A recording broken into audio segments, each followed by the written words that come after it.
यह बात आज से बहुत पुरानी है।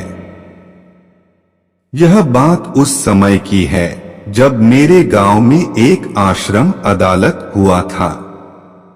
आप लोगों को बताएं कि यह आश्रम करीब 150 साल पहले यहाँ पर है और इसे एक राजा ने बनाया था।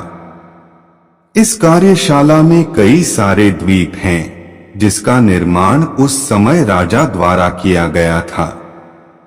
अब तो ये आइसलैंड बंद कर चले गए हैं। कुछ सांचे में पहले यह थे और हमारी कहानी मित्रता में से एक तट पर है।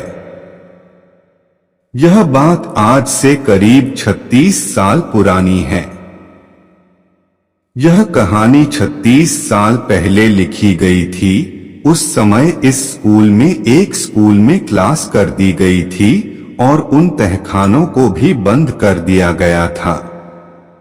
वहां 1 या 2 मंजिल खुले हुए थे जिनको उस समय विश्राम करना बंद कर दिया गया था। दोस्तों, एक बात मैं आपको बताना चाहता हूं कि वह आश्रम राजा के समय की ही मोबाइल थी और बहुत सारे सांच से बंद थी। जब मैं सुबह आया तो उस स्कूल के कुछ बच्चों का कहना था कि तहखानों में से बड़ी इन कहानियों की आवाज सुनाई देती थी, मानो जैसे कि कोई जानवर अंदर से चीख रहा हो। ऐसी आवाज वाले बच्चे पहले कभी नहीं सोते थे। बच्चों का तो यहाँ तक कहना था कि उस आवाज को सुनकर वह इतना डर गए कि रात को सही से सो भी नहीं गए। झरने की तरफ ही उन बच्चों के पानी पीने की व्यवस्था की गई थी, इसलिए उन्हें उस तरफ जाने से भी डर लगता था। यह वहां के बच्चों ने ही नहीं बल्कि टीचर्स को भी लगा कि जरूर कुछ तो राज इन लेक में है और वह आवाज लगाता है कि किस चीज की है। कुछ महीनों तक वह स्कूल ऐसे ही रहा। एक दिन की बात है जब उसी स्कूल में पढ़ने वाली एक बच्ची लापता हो गई। बहुत से लोग अपनी खोज में निकले। उसकी मां का कहना था कि वह बच्ची स्कूल से सीधे घर पर आई थी, लेकिन वह अपना टिफिन स्कूल भूल गया था तो उसे ही हटा दिया जाएगा। यह बात जानने के बाद सब लोग स्कूल गए। दोस्तों, उस समय टीचर भी जल्दी स्कूल से चले गए थे और उस स्कूल का दरवाजा भी बंद करने का समय नहीं था, तो शायद बच्चा स्कूल के अंदर चला गया होगा। सबसे पहले सोचकर सब लोग स्कूल की तरफ दौड़े, पर वहां कोई नहीं था। पूरा स्कूल उस समय सुनसान था। उस स्थान पर केवल एक सीढ़ी पर थोड़ा सा खून और पहाड़ी की ओर ढालने के निशान मिले और कुछ नहीं मिला।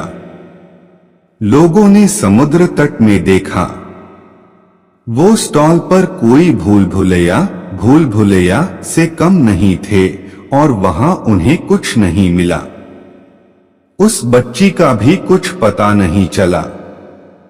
कुछ लोगों का मानना है कि जब बच्ची स्कूल गई होगी तो वह ऊपर अपनी कक्षा में जा रही थी। उस झील के भूत ने उसे पकड़ लिया और अपने साथ खींचते हुए की झील में ले गई होगी। लेकिन फिर भी कोई नहीं जानता कि उस लड़की के साथ क्या हुआ।